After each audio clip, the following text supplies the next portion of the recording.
Olá pessoal, boa tarde. Meu nome é Alex, eu sou pastor da igreja Verbo da Vida dos Milionários. Eu estou aqui hoje para trazer uma palavra para vocês, um testemunho meu, da minha família, e espero que vocês sejam edificados com este testemunho, com essa palavra. Tudo bem? Então, como eu falei, eu sou do Ministério Verbo da Vida, do bairro Milionários, juntamente ali com o pastor Gilson, que é o nosso pastor presidente. Nós temos ali também mais 5 pastores, onde eu me componho também com os 5 pastores. Pastor Robson, pastor Avelino, pastor João de Deus, pastor Caio e pastor Alex, que sou eu. Então, eu estou nas redes sociais, né? Eu estou como Alexandre Ribeiro Mendes. Se vocês quiserem depois me seguir lá no Instagram, vocês ficam à vontade. E eu quero trazer para vocês aqui nessa tarde uma palavra que o Senhor colocou no meu coração. Na verdade, é um testemunho. Mas esse testemunho, ele fala muito para nossas vidas do dia a dia. E se eu fosse dar um tema hoje desse testemunho, dessa palavra, eu iria falar o seguinte: não deixe que as circunstâncias te parem. Não deixe as circunstâncias te parar. Podemos ver várias tribulações, podemos ter vários problemas na nossa vida, vários percalços que nos atrapalham, várias coisas que acontecem na nossa vida para nos tirar do foco de servir ao nosso Deus. Mas eu quero dizer para você que hoje, que Deus tem um propósito na sua vida, Ele tem um chamado para você e você não pode parar. Você não pode deixar que a circunstância da vida, que esses percalços da vida, que essas barreiras que muitas vezes querem nos atrapalhar, querem nos tirar da presença dEle, do chamado dEle para nossas vidas, nos tirem disso. Então hoje eu queria falar com vocês sobre isso, sobre um testemunho meu, da minha família, onde nós passamos por um momento difícil. Mas antes de falar sobre o testemunho, eu queria ler alguns versículos com vocês. Lá em Tiago 1:12-15 fala o seguinte: a origem do pecado. Bem-aventurado o homem que suporta com perseverança a provação, porque depois de ter sido aprovado, receberá a coroa da vida, o qual o Senhor prometeu aos que o amam. Ninguém ao ser tentado diga: sou tentado por Deus, porque Deus não pode ser tentado pelo mal, e ele mesmo a ninguém tenta. Ao contrário, cada um é tentado pela sua própria cobiça, quando esta o atrai e seduz. Então a cobiça, depois de haver concebido, dá à luz o pecado, e o pecado, uma vez consumado, gera a morte. Tiago 1:15-17, nós lemos aqui até versículo 16. Aqui fala sobre a origem do pecado. E 16:17 fala sobre a origem do bem. Não vos enganeis, meus amados irmãos, toda boa dádiva e todo dom perfeito são lá do alto, descendo do Pai das luzes, em quem não pode existir variação ou sombra de dúvida. Nós podemos ver aqui que aqui fala em Tiago 1 que a origem do pecado e a origem do bem. E aqui fala que nós não podemos nos enganar e achar que essa origem do mal vem de Deus. Por que isso? Eu vou estar explicando aqui, estar falando aqui sobre o meu testemunho. E quando eu passei por esse momento difícil na minha vida, muitas pessoas às vezes ficavam julgando, ficavam falando e comentando: será que você fez? O que você errou? O que você pecou para Deus estar te castigando dessa forma? Mas com o entendimento que nós temos hoje da palavra, nós entendemos que o mal não vem de Deus. A doença, ela não vem de Deus. Aqui fala: não vos enganeis, meus amados irmãos, toda boa dádiva e todo dom perfeito são lá do alto, descendo do Pai das luzes, em quem não pode existir variação ou sombra de mudança, ou sombra de dúvida. Então, nós podemos verificar sobre isso aqui que Deus, ele é bom. Deus, ele é bom e ele quer que o homem viva da melhor forma possível. Nós não podemos atribuir a ele alguma coisa de errado que está em nossas vidas, é alguma coisa de mal que veio em nossas vidas, achando que Deus veio nos punir. Sabe, eu sempre falo, nós sempre falamos isso lá na nossa igreja, tem uns pastores também que falam sobre isso, que quando a gente vai contar um testemunho ou algo assim, é como se a gente fosse um pai que tem um filho. O filho, ele fez uma bagunça. Ele foi lá e fez algo que não é legal, fez alguma coisa que não estava de acordo com as orientações do pai. Aí, por você não gostar daquilo, você vai repreendê-lo. Mas imaginou você chegar para o seu filho e falar para ele assim: ó, filho, você errou, você não fez o que papai me pediu, então por isso eu vou quebrar o seu braço. Já imaginou isso? Então, eu não imagino um pai fazendo isso com o filho. E Deus jamais faria isso com a gente também. Então, eu queria que vocês somente pegassem esses versículos aqui. Nós temos também aqui Filipenses 4:8. Finalmente, irmãos, tudo que é verdadeiro, tudo que é respeitável, tudo que é justo, tudo que é puro, tudo que é amável, tudo que é de boa fama, se alguma virtude há e se algum louvor existe, seja isso que ocupe o nosso pensamento. Então, nosso pensamento ela tem que estar sempre no que está bom, no que está amável, aquilo que vem de Deus, porque Deus é amor. Amém? Então, eu queria dizer para vocês que também Jeremias 29:11, porque sou eu quem conheço os planos que tenho para vocês, diz o Senhor, planos de fazê-los prosperar e não de lhes causar dano, planos de dar-lhes esperança e um futuro. Então vocês clamarão a mim, virão orar a mim, e eu vos ouvirei. Vocês me procurarão e me acharão quando me procurarem de todo o coração. Eu me deixarei ser encontrado por vocês, declara o Senhor. Eu os trarei de volta ao cativeiro, e eu os reunirei de todas as nações e de todos os lugares para onde eu dispersei, e os trarei de volta para o lugar de onde os deportei, diz o Senhor. Então aqui está falando o seguinte, em Jeremias 29:11, porque eu sou o que conheço os planos que tenho para vocês, diz o Senhor, planos de fazê-los prosperar e não de lhe causar dano. Ou seja, Deus, ele tem um plano de nos fazer o bem, de nos fazer prosperar em todas as áreas das nossas vidas e não de mal. Então, diante disso, nós não podemos deixar que as circunstâncias nos parem, seja ela qual for, seja uma doença, seja uma tribulação na família, seja uma perda de um emprego, seja, sei lá, uma perda de um bem, qualquer coisa. Eu falo para vocês que o nome de Cristo está acima de qualquer outra coisa. Então nós não podemos deixar que as circunstâncias elas sejam maior, que elas nos parem. Por quê? Porque Deus tem um chamado para cada um de nós. Deus tem um propósito para esse chamado para cada um de nós, para que nós possamos arrebanhar, arrecadar aquelas pessoas, arrebanhar aquelas pessoas que estão perdidas, reconciliar o mundo a Cristo. Esse é o nosso papel.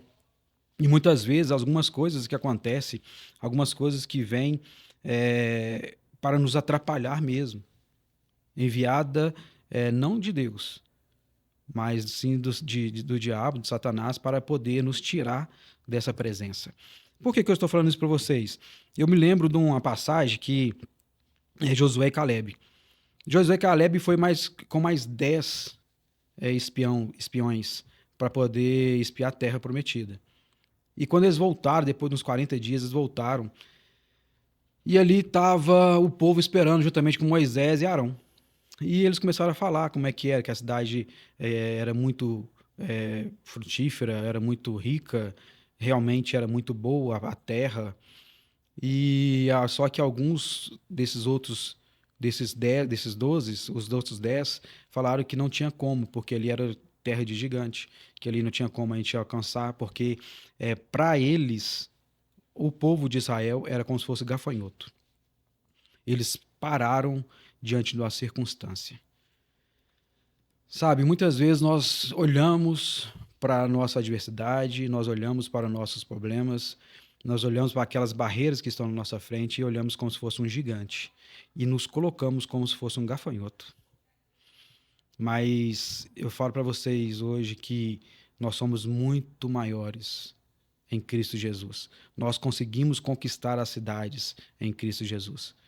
Aí é interessante que Caleb fala, lá em Josué 14, na verdade lá em Números 13, Caleb ele faz calar o povo e fala: vamos e tomamos posse da cidade, assim como prometeu o nosso Deus. E o povo faz um alvoroço todo, vocês conhecem essa palavra, essa passagem, se vocês depois quiserem verificar lá, porque não é o contexto aqui hoje ainda, mas é porque eu lembrei deles. E eles não pararam diante das circunstâncias, nem Josué, nem Caleb. É tão interessante que lá em Josué 14, Caleb vai até Josué depois que ele tinha ficado, né, pego a sucessão de Moisés, e ele fala com Josué, Caleb fala com Josué, Josué, lembra da promessa que Moisés fez para mim quando nós fomos espiar a terra. Aí que fala lá no versículo aqui no versículo 8, fala o seguinte: mas meus irmãos que subiram comigo desesperaram o povo. Eu, porém, perseverei em seguir ao Senhor meu Deus. Moisés prometeu para ele tinha 40 anos. Ele fala aqui, nos próximos versículos, ele fala sobre isso. Caleb tinha 40 anos quando ele conversou com Moisés e Moisés prometeu para ele. Depois de 45 anos, ele foi até Josué e ele falou com Josué, Caleb falou com Josué que Moisés já tinha prometido ele quando ele tinha 40 anos. Depois de 45 anos, mesmo com 85 anos, ele tinha 40 anos, 45 anos depois ele tinha 85 anos. Ele fala que ele tinha a força como se tivesse os 40 anos que quando Moisés prometeu para Caleb aquela terra. E ele pede para poder dar aquelas terras para ele. E é interessante porque a terra estava habitada ainda. Ele ainda teve que ir lá e tomar posse, expulsar aquelas pessoas que estavam lá e tomar posse ali de Hebron. Por que eu estou falando sobre isso aqui? Estou falando para vocês, para alguns exemplos mesmo, para a gente poder não estar parando diante das adversidades. Como eu falei, muitas vezes as adversidades, os problemas que vêm até nós, aquelas barreiras que vêm até nós, aqueles percalços que vêm até nós, quer nos tirar da presença dele, quer nos tirar do foco do Senhor para nós. O Senhor falou com eles: vão espiar a terra que vocês vão herdar. Mas aquela multidão ali, juntamente com os outros 10, ficaram murmurando e queria até mesmo apredejar Moisés e Caleb, porque eles iriam morrer naquele lugar, porque não confiaram na palavra que eles receberam. Então, quantas vezes nós hoje, meus irmãos, recebemos uma palavra lá atrás, recebemos uma palavra que nós seremos, que nós faremos, que nós iremos alcançar, que nós iremos conquistar. Mas aí, o que acontece? Vêm as adversidades. Vêm as adversidades para nos tentar tirar do foco. Elas vêm para nos tentar atrapalhar, para nos tentar tirar daquela promessa que o Senhor fez para nós. Quantas pessoas hoje estão paradas? Estão paradas porque não perseveraram no seu chamado. Quantas pessoas pararam porque aconteceu alguma adversidade, aconteceu algum problema na vida delas, que elas deixaram de seguir e de prosseguir com a palavra que ela recebeu. Então é isso, é somente um respaldo aqui para falar. Como eu falei, eu vou falar sobre um testemunho que eu tive, né, que eu experimentei. Hoje eu dou glória a Deus por isso, dou graças a Deus por isso, mas na época foi muito difícil para mim, para minha família, para minha esposa, mas eu entendi que eu não poderia parar diante das adversidades. Eu entendi que eu não poderia deixar de seguir, de prosseguir diante das adversidades. Por isso que eu prossegui, nós fomos fiel a Deus até o último momento, nós somos fiéis a Deus até hoje, até os últimos momentos. O sangue pode estar dando na canela, mas nós vamos perseverar, nós vamos estar com Cristo ali, naquilo que Ele nos chamou. Então, o meu testemunho, a minha palavra que eu queria trazer para vocês hoje é sobre isso, sobre você não deixar que as adversidades te parem.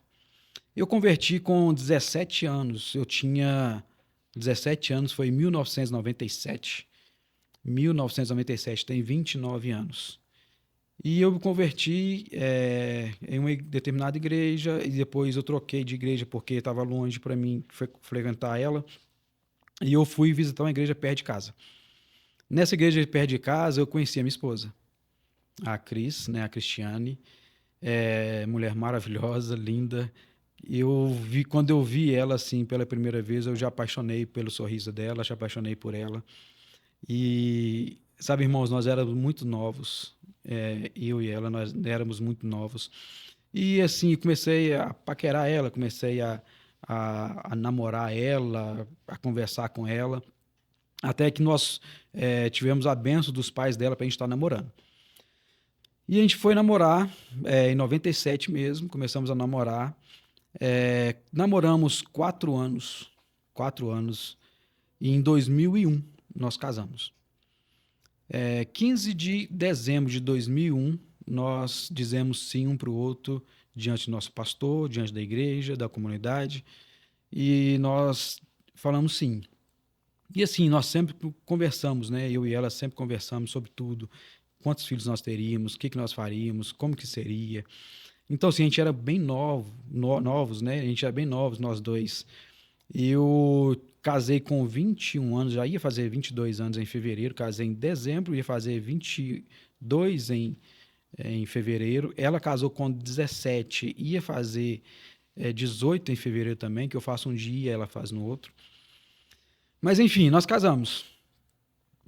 Novos, mas casamos, confiando ali na palavra, respeitei a minha esposa, a minha noiva, a minha namorada até o último momento, até o dia que a gente casou. Eu tenho orgulho de falar, não tenho vergonha nenhuma de falar sobre isso. Eu e ela casamos virgens. Por que eu estou falando sobre isso? Porque tem uma parte do testemunho que vem sobre isso, que tenta nos pegar sobre isso aí. Então tá. A gente foi e nós casamos. A gente casou, ficamos namorando, fomos aproveitar a nossa vida ali de casado e nós conversando, né? Nós dois conversando, nós definimos que nós iríamos ficar mais ou menos 5 a 6 anos ali sem ter filhos.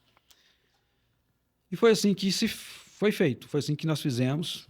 Eu falei com ela, eu tenho que tirar carteira, ainda não tinha carteira, eu tenho que tirar carteira, que estava preparando para casar, que é a questão toda. Eu quero comprar um carro antes, nós vamos arrumar o nosso apartamento, mobiliar para o nosso filho quando chegar. E assim nós fizemos. Tirei carteira, eu comprei um carro. No que eu comprei um carro, aí a gente já começou a preparar para poder ter um filho. E arrumei o quartinho dela, né? No caso, depois que eu fiquei sabendo que era uma menina. Então, tudo nós preparamos ali para receber o nosso amado filho, né? Nossa amada filha. Aí a gente foi, ela parou de tomar os remédios dela, nós esperamos um tempo, e nisso ali nós fizemos alguns controles, que é a questão toda dos remédios dela, mas assim, foi muito rápido. Eu acho que ela parou de tomar em um mês, 3 meses depois, ela já estava grávida. Foi uma alegria. Quem não fica alegre, principalmente quem está esperando um filho, quem está desejando ali um filho, nós desejávamos muito ter um filho. E nós tivemos essa filha, né? Ela sonhou um dia que ela estava grávida, a gente já estava desconfiado já que ela estava grávida, a gente não tinha feito o teste ainda. E ela sonhou um dia que ela tinha, que ela estava grávida e que ela estava grávida de uma menina. E essa menina chamava Rebeca, isso no sonho. E ela acordou e falou assim, Alex, eu sonhei que eu estava grávida e que o nome dela era Rebeca. Aí eu falei assim, uai, nós já estamos desconfiados que você está grávida. O que eu fiz? Peguei, fui lá na farmácia, comprei aqueles testes de farmácia, e ela foi e fez o teste e deu positivo. Ficamos muito alegres, contamos para a família toda. Aí depois ela foi e fez os exames no médico para poder saber realmente que a questão toda, e tudo deu certo.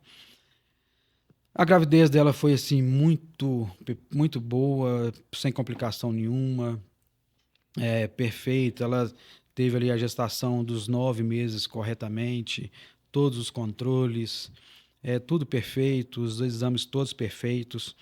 E quando aí teve o dia que nossa filha nasceu, que foi em março, tudo certo. Nasceu perfeita, linda, maravilhosa, saudável, grande. É, e isso foi. A gente foi, a minha esposa ficou uns 2 dias no hospital. Depois disso, ela saiu, né? A gente foi para casa, o quartinho dela já estava preparado, tudo certo. E nós estávamos curtindo nossa filha, a Rebeca. E essa. Aí passou uns dias, a gente teve que fazer o exame de pezinho. A gente foi fazer o exame de pezinho da nossa filha. Ela fez o exame de pezinho. Passa uns 15 dias depois, 20 dias depois, eles nos ligam e falam assim: ah, vocês precisam repetir o teste de pezinho. A gente não entendeu por quê. Falei, beleza, vamos lá. Aí eu perguntei o que aconteceu. Ele falou assim: não, deu uma alteração no exame dela e que nós precisamos entender. Aí eu, tudo bem, tudo certo. Fomos lá crendo que Deus já estava providenciando tudo e repetimos o exame do pezinho da nossa filha Rebeca. Fizeram o exame novamente e depois disso eles nos deram o resultado depois de uns 15, 20 dias de novo e nos pediram para poder ir lá novamente, porque eles precisavam explicar algo para nós. Nós chegamos lá e fomos conversar com os médicos responsáveis pelos exames e ele falou com a gente, né? O pessoal falou com a gente: a sua filha, ela é saudável, ela tem o tamanho correto, ela tem o peso correto, ela está desenvolvendo corretamente, só que apareceu algo no sangue dela que é uma doença que chama anemia falciforme. A gente não sabia, a gente não conhecia sobre essa doença, a gente foi pesquisar, eles explicaram para a gente também. Mas enfim, falaram, né, que ela deveria que passar por alguns procedimentos de exames, ela deveria que passar pelo Hemominas, acompanhamento pelo Hemominas, o posto de saúde dela deveria ser o Hemominas, porque lá eles são especializados nessa questão da anemia falciforme. E a gente foi acompanhando, a gente foi até Hemominas, fomos lá fazer os exames e tudo com ela, teve que fazer exame de sangue, é uma tortura, né, fazer exame de sangue num bebê. Mas assim, a gente sabia que era para o bem dela, sabia que era para ela, para verificar aquela questão toda da doença. E ali confirmou novamente que ela tinha essa doença, anemia falciforme. E explicaram para a gente o seguinte: não, tá tudo certo, ela tem a doença, só que essa doença não mata. Essa doença, ela tem várias pessoas que vivem muito tempo, né? Tem muito tempo de vida. Tem pessoas que você encontra na rua, que você conhece, que tem essa doença, mas você nem imagina que ela tem, porque ela vive normal, a aparência é normal, é tudo normal. O que acontece é que ela tem imunidade mais baixa e que ela tem que tomar alguns cuidados. Ela cansa um pouco mais rápido, então ela tem que tomar todas as vacinas, ela não pode gripar fácil. Então, assim, ela tinha que tomar todo um cuidado. E nos explicaram o seguinte: depois de 1 ano e meio, 2 anos mais ou menos, ela pode acontecer que ela tenha um sequestro de baço.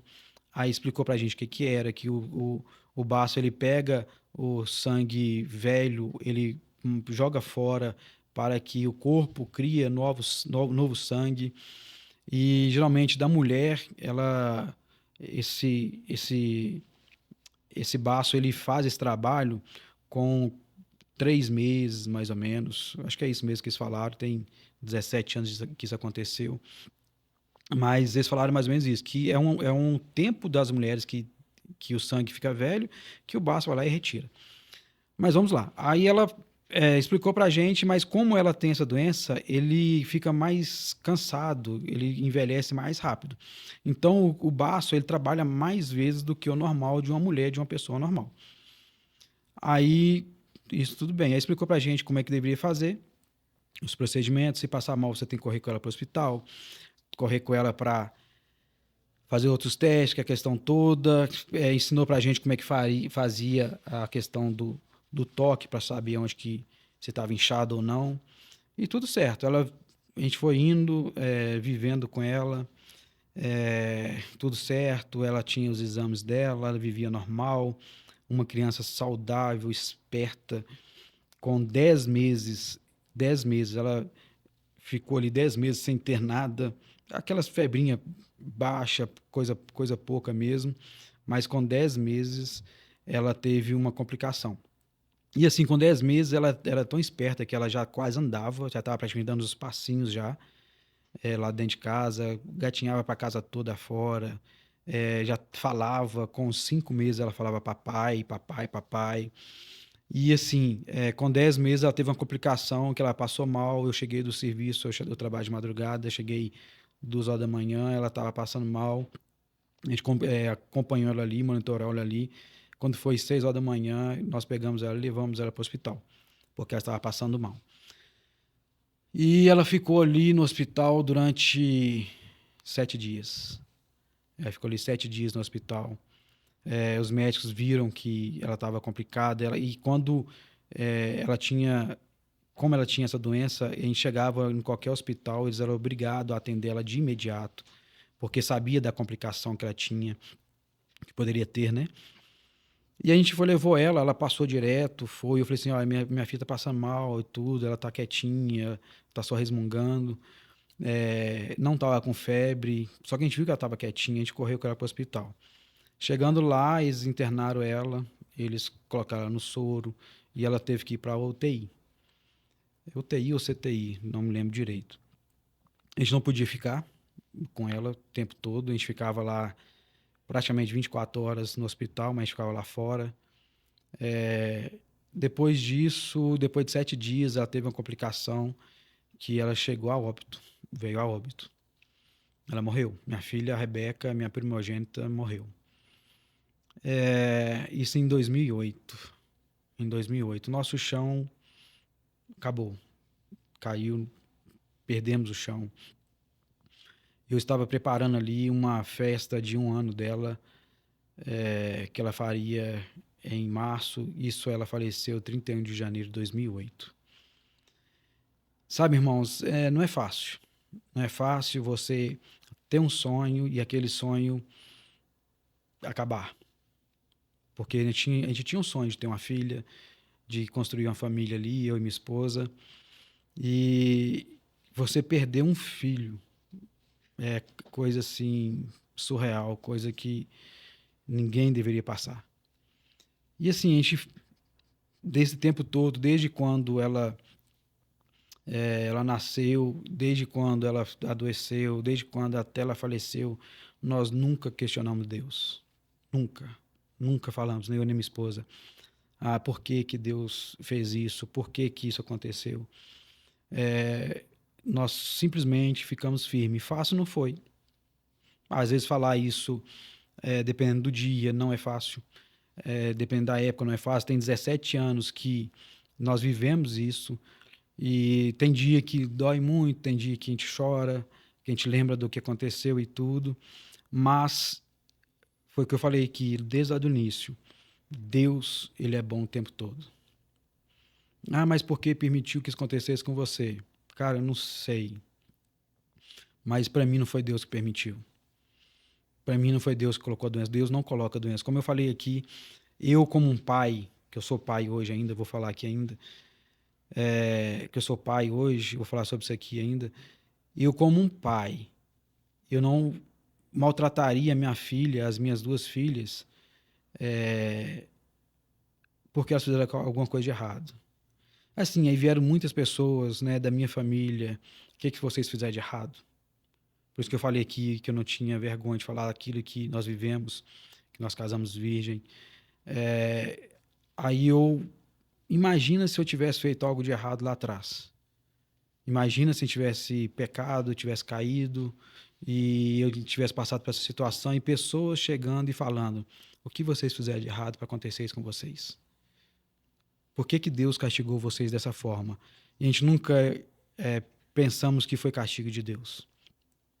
Porque o pecado, ele reinou no mundo, ele veio para o mundo por causa do homem, não de Deus. Foi a escolha do homem, não de Deus. Então, tudo aquilo que acontece de errado para nossas vidas, quando vem aquela tribulação, aquela questão, aquelas barreiras, é, nós precisamos entender que Deus ele é perfeito, ele é bom e que dele não há mal algum. Dele não pode vir mal algum. Ele só quer o melhor para nós, como eu falei aqui em Jeremias, que os pensamentos dele para nós é muito maior do que nós pensamos, é muito melhor do que nós imaginamos. Então, a gente passou por esse momento, a festa, né, o dinheiro da festa que eu estava guardando para poder fazer o, a festinha dela de 1 ano, eu tive que gastar no enterro dela, da minha filha. Todos os médicos, todos, o meu médico, o médico da minha esposa, o médico da, da minha filha, da Rebeca, a pediatra dela, os médicos do Hemominas, os médicos lá do posto de saúde, todos, foi mais ou menos uns 5, 6 médicos que falaram, não tem mais filhos, não tem mais. A gente deu para ver que vocês, o sangue seus, quando se junta, alguma coisa lá, quando se junta, não dá muito certo. E eles ficaram impressionados porque a Rebeca ela entrou para a estatística naquela época, porque esse sequestro de baço ele só dava depois de 1 ano e meio, 2 anos.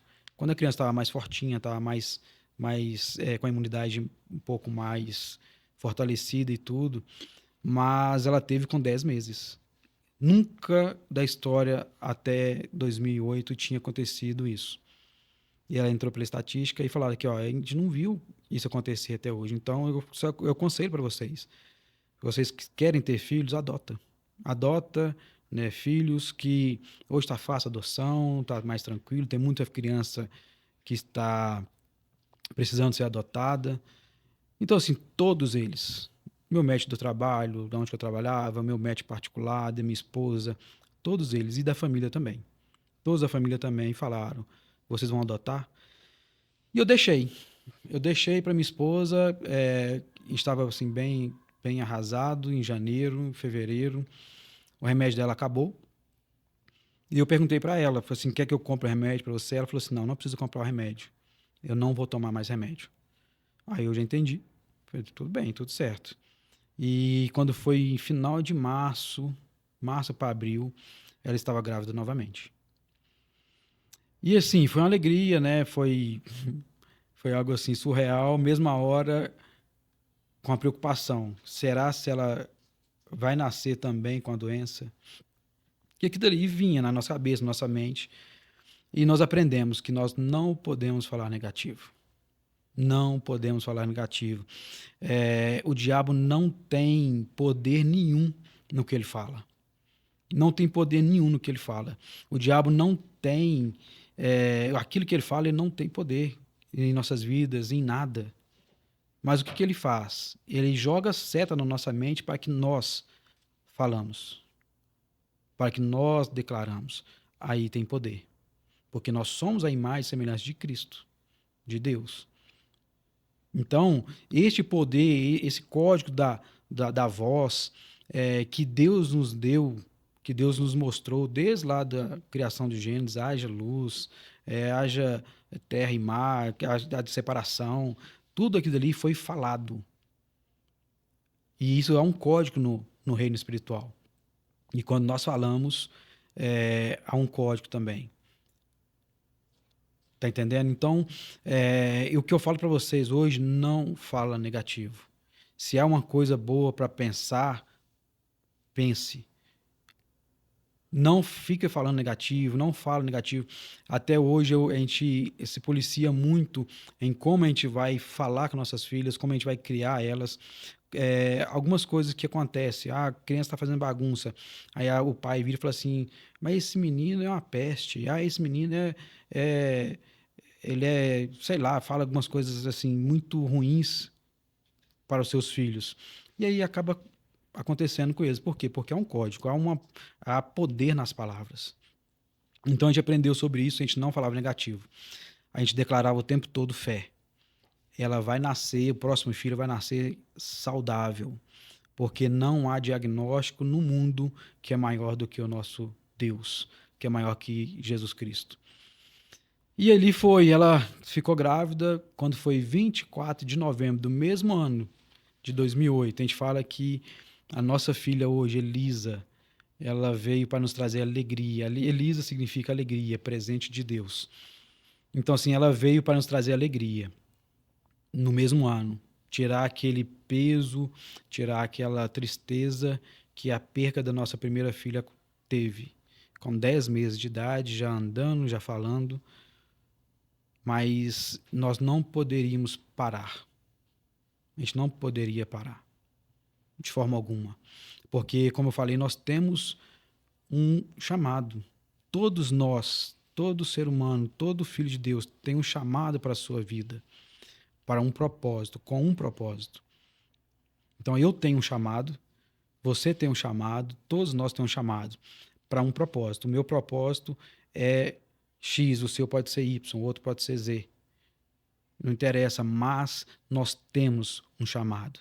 Nós temos um propósito de alcançar vidas para o reino, de alcançar vidas para Cristo, de pregar o evangelho, de falar que Jesus cura, de falar que Deus é amor, que nele não há nenhum mal, que as tribulações, as dificuldades, a doença não vem de Deus. Não vem de Deus. Se Deus mandasse a doença, para quem nós iríamos correr? Para quem nós iríamos pedir socorro? Se ele mesmo mandou a doença, como eu iria pedir para curar? Olha que incoerência, né? Algumas coisas que nós muitas vezes pensamos. Então, e é interessante que quando nós falamos isso, se não é de Deus, então é de quem? É da carne, é do diabo, setas do diabo. Sim, mas não quer dizer que a pessoa ela recebeu ali uma seta de Satanás e teve uma doença na vida dela, que ela está possessa, que ela está com o diabo, com o demônio. Não. Mas são setas, as circunstâncias deste mundo, coisas carnalmente que nós muitas vezes vamos passar, e é passar por ele, que nós precisamos entender isso. Mas não é de Deus. A pessoa pensa o seguinte, eu não vou falar que é uma seta do diabo, que é uma coisa carnal, coisa minha, coisa errada minha, porque senão eu vou falar que eu não estou com Deus. Não, você pode estar com Deus e a tribulação vai chegar. Mas depende de como você vai reagir. Porque o vento, a chuva, ela vem para as duas casas. Tanto a que está edificada na areia, como a que está edificada na rocha. Você está edificado aonde? A tempestade, os ventos fortes, ela veio para as duas casas. Aonde você está edificado? Você edificou a sua casa aonde? É essa que é a chave. É essa que é a chave para nós entendermos aonde eu estou edificado. Por que quando vem uma tribulação, vem uma adversidade, vem algo na minha vida, eu abalo tanto? Ao ponto de cair, de não aguentar mais. É isso que nós precisamos pensar. Será se eu realmente estou firmado nessa rocha, que é Cristo? Para nós estarmos firmados nessa rocha, nós precisamos estar ligados a Ele, na Sua palavra. Como eu falei aqui, muitas vezes nós olhamos para alguma adversidade. Quantos irmãos, quantos casais hoje separaram porque perderam um filho? Quantas pessoas saíram da igreja porque perderam, não vou nem falar um filho, perderam alguma coisa, perderam um emprego, perderam um bem. Então nós precisamos entender essas coisas. Aonde eu estou firmado? Se eu estou firmado na rocha, vai vir as tribulações, vai vir a chuva, vai vir o mau tempo, mas eu estou firmado nele. E nele eu tenho certeza que não vou abalar, porque a rocha não abala. Mas se for na areia, aí sim. Então por isso que nós perseguimos, nós prosseguimos. Por isso nós prosseguimos em conhecer o Senhor, em estar cada dia mais perto do Senhor. Porque lá em 2 Coríntios 15, 18 e 20 fala sobre o ministério da reconciliação. Todos nós fomos chamados para reconciliar o mundo a Cristo. E sabe o que o diabo quer, o que as circunstâncias quer, o que os problemas quer parar. Eu e você. Aí quer colocar uma dificuldade, como colocou lá Josué e Caleb. Ah, mas são gigantes que tem naquela cidade. Eles olham para a gente como se a gente fosse gafanhoto. Mas nós precisamos entender, como Caleb falou, eles ficaram com medo e amedrontaram todo o povo, mas eu perseverei no Senhor. E mesmo que passou anos ali, 45 anos depois, com 85 anos, ele tomou posse da terra que era de direito dele. E o que eu queria dizer para vocês hoje é isso, para vocês tomarem posse daquilo que é direito seu. A nossa filha nasceu, a Elisa nasceu em 24 de novembro, foi um dia mais feliz para a gente depois da nossa conversão, nós estarmos no Senhor. E ela fez o exame de pezinho, aí passou uns 20 dias, eu recebi outra ligação. Quando eu recebi a ligação, era do posto, e a moça falou comigo assim, aqui é do posto, minhas pernas bambiou na hora. Aí eu falei assim, eu não acredito, eu não vou receber essa notícia novamente. Aí eu falei assim, pode falar. Eu falei, não, a gente só tá ligando para saber se está tudo bem. Aí eu falei assim, ela está ótima, ela está perfeita, saudável, ela está mamando bem? Eu falei, está mamando bem. Aqui, antes a gente não tinha recebido essa ligação de perguntar como que ela estava, no caso da Rebeca, nós recebemos só com a notícia. E uma pessoa ligou para perguntar. Geralmente o pessoal do posto não liga. Quem ligou para a gente depois dos 3 meses, na Rebeca e até mesmo da Elisa, foi o pessoal da Unimed. Mas do posto não ligava. E a gente recebeu essa ligação. Eu mesmo atendi.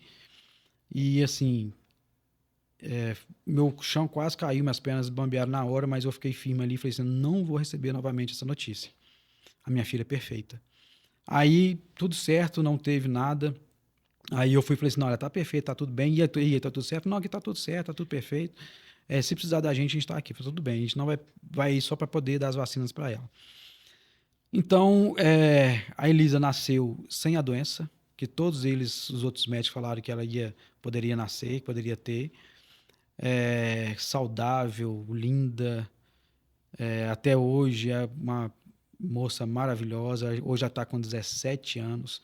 Este ano ela faz 18 anos. Ela é temente a Deus. Ela faz o devocional dela todos os dias, independente do dia, horário, se é de madrugada. Ela é uma excelente cantora na igreja. Ela louva a Deus. Assim, ela tem uma vida com Deus. E nós temos, depois da Elisa, depois de 3 anos, quase 3 anos, nós programamos novamente de ter outra filha e veio a Esther, 27 de setembro de 2011. E mesma coisa, a gente crendo, a gente profetizando, a gente tendo fé que a Esther também viria sem a doença. E assim foi, assim foi. A Esther também veio para nos alegrar mais ainda e veio também sem a doença, e saudável também, inteligentíssima. Ela puxou o pai, questão de matemática e tudo, de gostar dessas questões assim. Eu não falei no início, mas eu sou engenheiro de Minas, eu sou empresário também. Então, assim, ela veio para completar. A gente fala que o quarteto ali de casa, eu, a minha esposa, minhas 2 filhas, Elisa e Esther, nós somos muito agraciados com o nosso Deus. As duas, tem dia lá na igreja que nós estamos todos servindo. Todos. A minha esposa, ela canta. A minha filha mais velha também, Elisa, canta. A Estela gosta de tocar, ela está começando a aprender a tocar, mas ela gosta de ficar na música, na mídia ali, na mídia e na mesa. E eu, às vezes, estou pregando, ou às vezes eu estou dirigindo um culto, então está todo mundo ali envolvido. E o que eu quero falar para vocês hoje, não pare.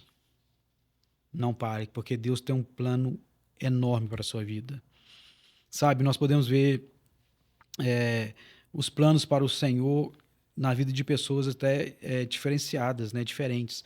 O plano que Deus tem para minha vida, ele é diferente do seu, porque aonde você está, você vai alcançar vidas que eu jamais vou alcançar. E aonde eu estou, eu vou alcançar vidas onde jamais você vai estar. O meu pastor vai alcançar determinadas pessoas e eu vou alcançar outras pessoas. Então, assim, cada um tem um chamado específico. Nós podemos ver a diferença ali dos evangelhos. Mateus, Marcos, Lucas e João. Mateus, Marcos e Lucas, eles eram sinóticos, que falavam as mesmas coisas, que tinham ali a mesma visão. A sinótico vem da palavra sim, junto, ópsis, visão. Juntos em uma só visão. Uma visão conjunta. E João, ele falava para a igreja, para os cristãos. Então nós podemos ver que Mateus, ele falava ali para os judeus, Marcos falava para os romanos, Lucas falava para os gregos e João falava para a igreja, para os cristãos. E depois nós podemos ver Paulo falando para os gentios, tanto para a igreja também como para os gentios.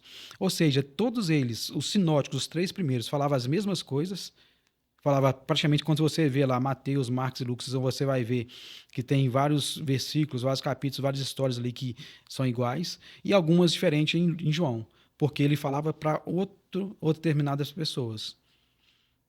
E muitas vezes nós comparamos, por que nós não somos iguais a fulano? Por que fulano não é igual a gente? Por que ele não faz igual a gente? Porque você é diferente. Então, você tem um chamado específico para a sua vida com um propósito. O chamado é o caminho, o propósito é o destino. Para que nós somos chamados? Com qual propósito nós somos chamados? Então, assim, imagina se nós tivéssemos parado. Se eu tivesse separado minha esposa, se a gente tivesse questionado a Deus, eu não estaria vivendo o que eu estou vivendo hoje. O chamado de Deus para minha vida, que era de virar pastor, no caso, hoje eu sou pastor, poderia ter ficado esquecido, poderia ter ficado paralisado, porque se eu tivesse parado diante das circunstâncias. Então, como eu falei, até em vez que eu brinco com minha esposa, eu sou supervisor de 7 ministérios da minha igreja e um deles é o Verme no Lar. E esse Verme no Lar, a gente leva a palavra, né, com alguns irmãos também. E eu estava uns dias lá que eu estava levando com mais frequência. Aí eu virei para minha esposa e falei com ela, você bem que poderia levar a palavra. Aí ela falou assim, tudo bem, eu levo a palavra se você fizer o louvor hoje. Aí eu falei assim, não, era isso, você não sabe brincar, não brinca. Porque uma coisa, outra coisa, outra coisa. Ela falou assim, exatamente. Você foi chamado para pastorear, para pregar, e eu fui chamado para cantar. O chamado dela, com o propósito dela, é diferente do meu. Mas nós juntando o mesmo propósito ali, os mesmos chamados ali, nós vamos alcançar pessoas diferentes, de formas diferentes, mas todos para Cristo. E é isso que eu queria trazer para vocês, essa palavra, este contexto para vocês, este ânimo, né, para vocês.